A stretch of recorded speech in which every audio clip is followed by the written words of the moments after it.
Brought to you by Agilus Diagnostics.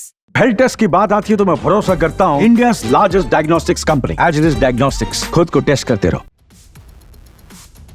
Dassault aviation, जिसने Rafale और मिराज 2000 जैसे विमानों को बनाया, वो बहुत जल्द भारत में एमआरओ सुविधा स्थापित करने जा रही है। अब क्योंकि राफेल और मिराज 2000 का इस्तेमाल भारतीय वायुसेना लंबे वक्त से करती आ रही है, ऐसे में डसॉल्ट एविएशन की ओर से ये कदम काफी बड़ा माना जा रहा है।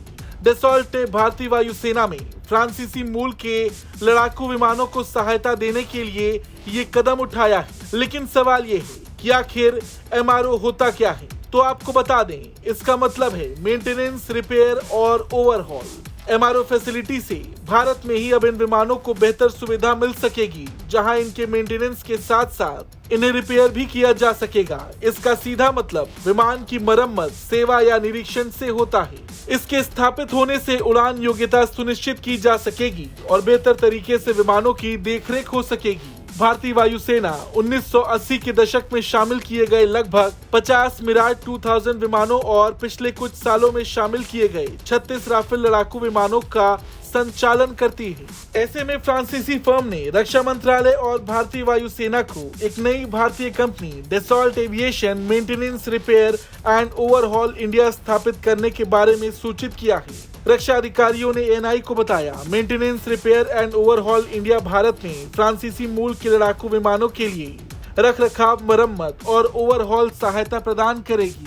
आपको बता दें, भारतीय वायुसेना में फ्रांसीसी मूल के लड़ाकू विमानों को सहायता प्रदान करने के लिए नोएडा में एमआरओ की सुविधा बनाई जाएगी। डसॉल्ट ने रक्षा मंत्रालय को सूचित किया है कि वो भारत के आत्मनिर्भरता के दृष्टिकोण के अनुरूप नई एमआरओ कंपनी स्थापित कर रही है। इस कंपनी में भारतीय नागरिक और भारत में पुराने डसॉल्ट प्रतिनिधि पोसिना वेंकेव राव इसके मुख्य कार्यकारी अधिकारी होंगे। राव कई दशकों से भारत में डसॉल्ट एविएशन से जुड़े हुए हैं और भारत में उनके अभियानों में निकटता से शामिल रहे हैं। उनकी टीम में फ्रांसीसी और भारतीय दोनों नागरिकों का कार्यबल होगा। आपको बता दें, भारत फ्रांस हथियारों के मामले में पुराने साझेदार हैं। मिराज 2000 और राफेल जैसे लड़ाकू विमान भारत ने फ्रांसीसी कंपनी डसॉल्ट एविएशन से ही खरीदे हैं। इन विमानों की अगर बात करें तो मिराज 2000 लड़ाकू विमान ने कारगिल युद्ध में बड़ी भूमिका निभाई थी। इसे 1986 में औपचारिक रूप से वायुसेना में शामिल किया गया था। साल 2015 में अपग्रेडेड मिराज 2000 को भारतीय वायुसेना को सौंपा गया।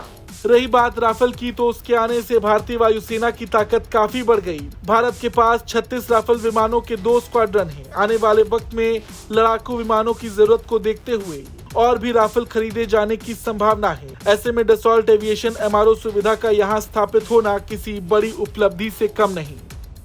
ब्यूरो रिपोर्ट, भारत तक।